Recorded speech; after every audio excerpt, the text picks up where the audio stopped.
இவர்கள் எல்லாருக்கும் எல்லா மாநிலத்திலும் இருக்கிற இந்தியா கூட்டணி தலைவர்களுக்கு எல்லாருக்கும் ஒரே ஒரு சங்கிலி அவர்களை இணைக்கிறது. என்ன சொல்லுங்க? எஸ்ஐஆர் பல போராட்டம் நடத்துறாங்க, ஒவ்வொரு தடவை ஒவ்வொரு போராட்டம் நடத்துறாங்க. ஆனா அவங்கள ஒன்னாக இணைக்கிற ஒரு சங்கிலி என்ன சொல்லுங்க? பாஜக எதிர்ப்பு, பார்லிமெண்ட் சம்சா சம்சா சம்சா கட்லெட். நான் அந்த அளவுக்கு யோசிக்கல சார். நல்லா ரொம்ப நுணுக்கமா யோசிக்கணும். உள்ள உட்காந்தா சம்சா கட்லெட் கிடைக்காது. அதனால சம்சா சாப்பிட்டு வெளியில வந்து எஸ்ஐஆர்னு ஒரு இது பண்ணி இந்த திருமாவளவெல்லாம் எம்பி 40 எம்பி தண்டம் எஸ்ஐஆர் பத்தி பெரிய விவாதம் நடத்தணும்னு வச்சு செய்ய போறாங்க பாருங்க 9ஆம் தேதி. ஏன்னா இவர்கள் சொல்றது ஐயோ பிஎல்ஓஸ்லாம் மன அழுத்தம் பணிச்சுமையில தற்கொலை பண்ணிடுறோம். எவ்வளவு பேரு?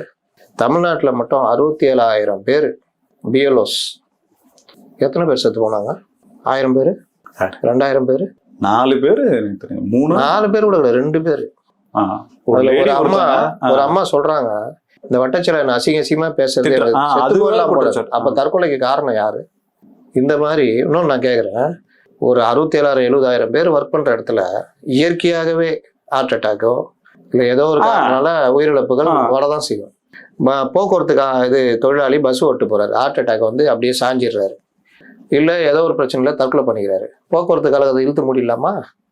போக்குவரத்து கழகத்தினால் பணிச்சுமை, ஓட்டுநர்கள் ஹார்ட் அட்டாக்ல சாகுறாங்க, தற்கொலை பண்ணிக்கிறாங்கன்னு மூடிடலாமா?